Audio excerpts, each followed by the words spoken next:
Om Swastiastu. Oke, selamat pagi semuanya. Pada kesempatan hari ini, saya sedikit akan sharing terkait dengan arti penting Pancasila dalam kehidupan berbangsa dan bernegara. Oke, kita bisa lihat ini adalah materi pelajaran yang diberikan pada kelas 8 sekolah menengah pertama. Nah, sekaligus sebenarnya ini sebagai bahan acuan juga, walaupun ada siswa yang duduk di atas kelas 8 semestinya juga harus kembali mengingat, kembali mengetahui, kembali memahami terkait dengan arti penting Pancasila, termasuk juga pada siswa setelah menengah atas yang di dalam kegiatan ekstrakurikuler wajib kepramukaan wajib mengerti terkait dengan arti penting Pancasila sebagai dalam kehidupan berbangsa dan bernegara. Oke, saya mulai saja. Dalam channel ini,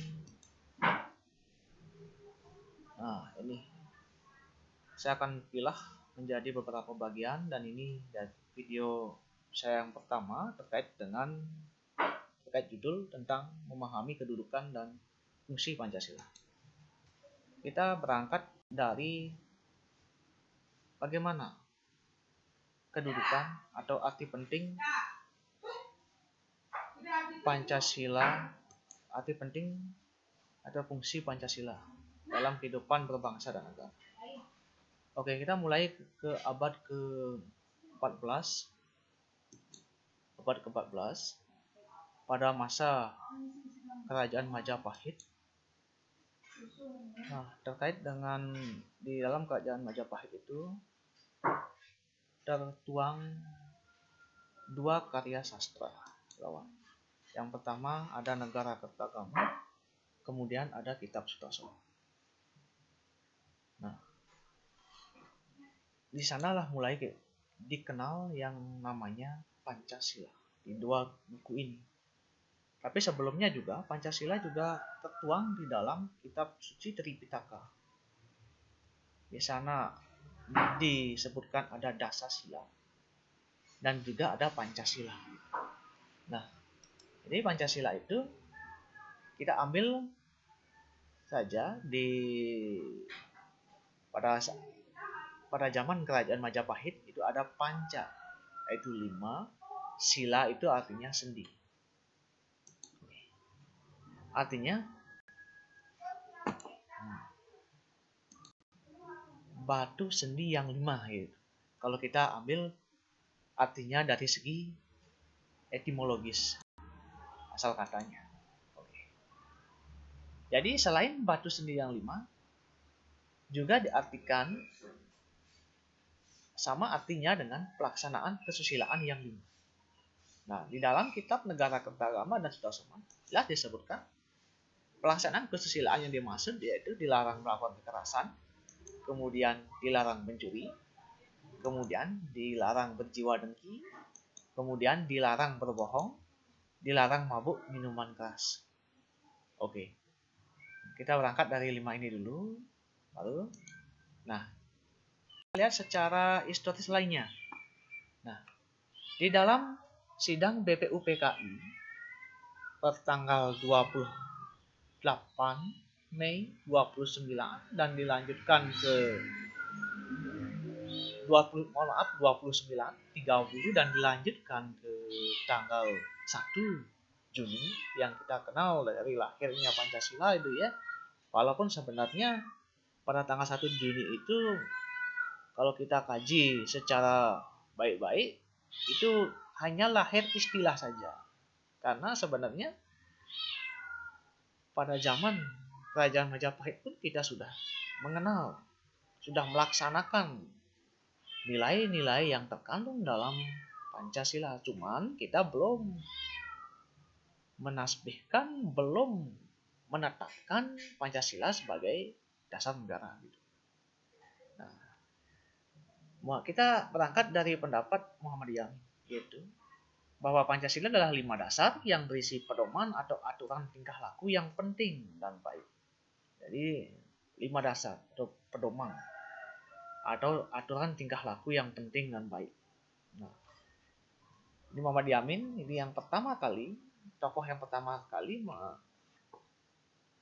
memaparkan pidato tentang dasar negara pada sidang BPUPKI.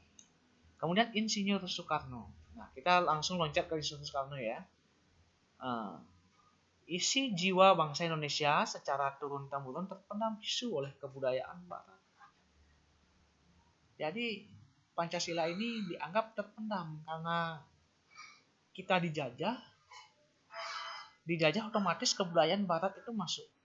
Dipendam budaya kita itu. Tidak keluar-keluar. Artinya tidak terlihat.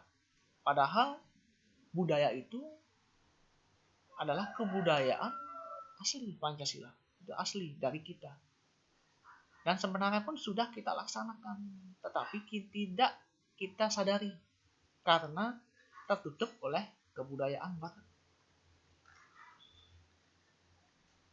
Nah, jadi Insinyur Soekarno ini sebenarnya yang dulu mengenalkan istilah Pancasila. Katanya Pancasila itu adalah rancangan dasar negara yang diusulkan oleh temannya yang belum tidak disebutkan temannya. Yang sebelumnya sebenarnya Insinyur Soekarno mau menamakan rumusan dasar negara ini dengan nama Pancadharma. Tapi pada akhirnya menjadi Pancasila. Oke. Nah, kita ambil di TAP MPR nomor 3 garing MPR garing tahun 2000. Nah, disinilah kita lihat bahwa fungsi Pancasila setelah dipaparkan terkait dengan dasar negara ditegaskan kembali pada tahun 2000 melalui ketetapan MPR bahwa Pancasila berfungsi sebagai dasar negara. Sudah pasti sebagai dasar negara. Nah, jadi karena yang ditetapkan oleh ketetapan MPR, berarti ini adalah sebagai tatanan, sebagai pedoman untuk penyelenggaraan awal. Sebagai ideologi dasar dan tidak boleh ditentang. Tidak boleh ditentang. Walaupun itu orang nomor 1, presiden, kemudian MPR sebagai mandataris rakyat, itu tidak boleh menentang yang namanya dasar negara. Makanya seperti kita lihat Pancasila itu dipajang walaupun hanya foto, dipajang di kelas kalian itu lebih tinggi daripada foto presiden dan wakil presiden. Karena tidak akan bisa melawan yang namanya Pancasila. Walaupun itu sekarang negara lain. Negara lain juga kesini tidak boleh melecehkan yang namanya dasar negara kita. Termasuk juga kita juga tidak boleh melecehkan dasar negara orang lain. Oke, sampai di sana mungkin sudah bisa dipahami. Nah, kita mulai fungsi dan peranan Pancasila. Nah, Pancasila sebagai jiwa bangsa Indonesia. Nah, seperti kita ketahui, jiwa itu adalah roh bangsa Indonesia. Lahir, Pancasila juga sudah ada. Jadi bangsa Indonesia hidup, Pancasila tertanam di dalam tubuhnya gitu. Ya, sama seperti kita manusia, di dalam diri kita itu sudah ada jiwa atau roh. Tanpa jiwa, tanpa roh juga kita akan mati. Jika Pancasila itu punah, tidak ada, berarti disitulah kematian negara kita. Oke. Yang kedua, Pancasila sebagai kepribadian bangsa Indonesia. Ini adalah corak khasnya kita. Kalau terkait dengan Pancasila itu adalah kepribadian kita, corak kita, ya. Berarti kalau Pancasila ada, kita mengenal Pancasila, kita melaksanakan nilai-nilai Pancasila, itulah corak kita, itulah kita, itulah orang Indonesia. Kemudian Pancasila sebagai sumber dari segala sumber hukum. Semua peraturan apapun itu, jenis-jenis peraturan yang ada di Indonesia itu, sumbernya harus berdasarkan Pancasila, ideologi kita. Kita bisa lihat, kita bisa kaji bahwa hukum, peraturan-peraturan di Indonesia itu pasti jiwanya, rohnya itu adalah Pancasila yang melatar, yang menjiwai. Kemudian Pancasila sebagai perjanjian luhur. Nah, ini masalah perjanjian. Kita bisa lihat pada tanggal 18 Agustus 1945 kita sudah menandatangani, sudah disidangkan oleh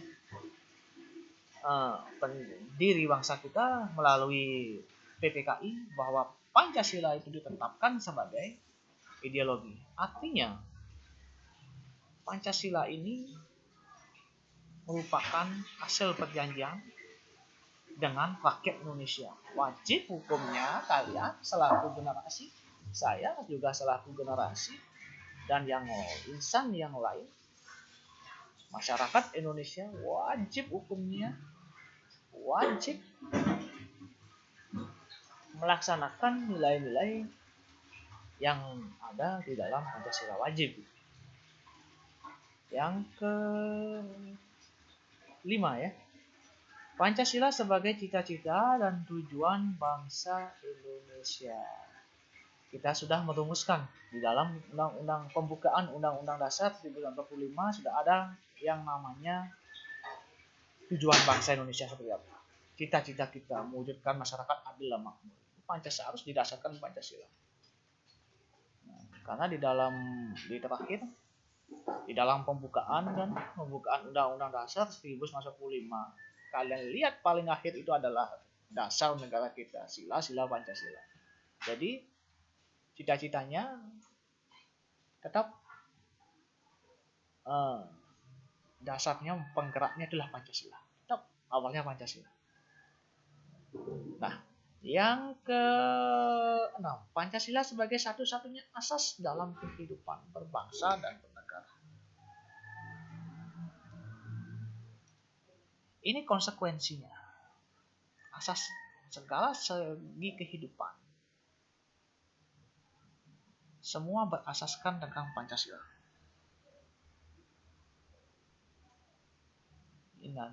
Nah, apakah kehidupan kita secara ini, pergaulan kita dengan orang lain, kemudian bagaimana kita di dalam keluarga, konsekuensinya kita harus menerapkan itu juga, asas-asasnya, konsekuensinya. Nah, di dalam Pancasila sudah tertera yang namanya 45 butir Pancasila. Itu sebagai dasar kita dalam melaksanakan kehidupan berbangsa dan negara. Konsekuensi kita, karena kita itu orang Indonesia, kita tinggal di sini, konsekuensi kita harus menghargai, kita harus mencintai yang namanya Pancasila. Pancasila sebagai moral pembangunan. Nah, ini sebagai tolak ukur karat, acuan pembangunan. Pemerintah kita membangun negara kita itu sudah acuannya jelas, yaitu Pancasila.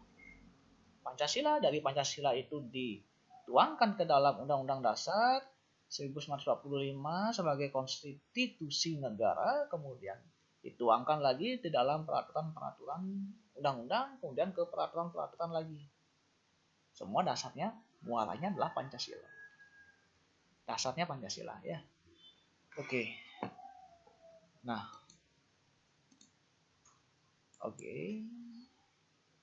ini video bagian pertama tentang Pancasila. Nanti untuk selanjutnya di dalam channel YouTube ini, saya juga nanti akan memaparkan juga sharing pendapat tentang makna Pancasila sebagai dasar negara dan pandangan hidup. Makna Pancasila sebagai dasar negara dan pandangan.